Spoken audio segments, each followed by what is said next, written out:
গর্ভাবস্থায় কি জাম খাওয়া যাবে? হ্যাঁ, গর্ভাবস্থায় জাম বা ব্ল্যাক প্লাম খাওয়া সাধারণত নিরাপদ এবং উপকারী হতে পারে। জাম নানা ধরনের পুষ্টিগুণে ভরপুর একটি ফল। গর্ভাবস্থায় এটি খেলে কিছু সুবিধা পাওয়া যেতে পারে।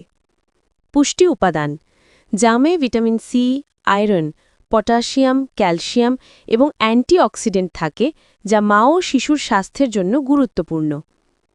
কোষ্ঠকাঠিন্য দূর: জামে প্রচুর ডায়েটারি ফাইবার থাকায় এটি গর্ভাবস্থায় প্রায় দেখা দেওয়া কোষ্ঠকাঠিন্যের সমস্যা কমাতে সাহায্য করতে পারে। রক্তচাপ নিয়ন্ত্রণ: জামে থাকা পটাশিয়াম রক্তচাপ নিয়ন্ত্রণে সহায়ক, যা প্রি এক্ল্যাম্পসিয়া এর ঝুঁকি কমাতে সাহায্য করতে পারে। রক্ত স্বল্পতা প্রতিরোধ: জামে আয়রন ও ভিটামিন সি দুটোই থাকে। ভিটামিন সি আয়রন শোষণে সাহায্য করে, যা রক্তে হিমোগ্লোবিনের মাত্রা বাড়াতে এবং রক্ত স্বল্পতা বা অ্যানিমিয়া প্রতিরোধে সহায়ক। শিশুর বিকাশ: জামে ফলেট নামক একটি গুরুত্বপূর্ণ উপাদান থাকতে পারে, যা শিশুর মস্তিষ্ক ও মেরুদণ্ডের জন্মগত ত্রুটি বা নিউরাল টিউব ডিফেক্ট প্রতিরোধে সহায়ক। কিছু সতর্কতা মনে রাখবেন। পরিমাণ: জাম উপকারী হলেও অতিরিক্ত পরিমাণে খাওয়া উচিত নয়। পরিমিত পরিমাণে খান।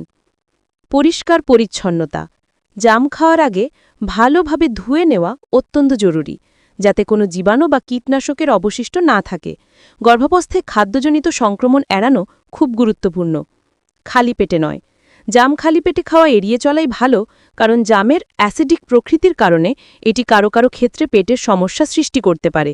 দুধ: জাম খাওয়ার আগে বা পরে প্রায় 2 ঘন্টা দুধ বা দুধের তৈরি খাবার এড়িয়ে চলুন।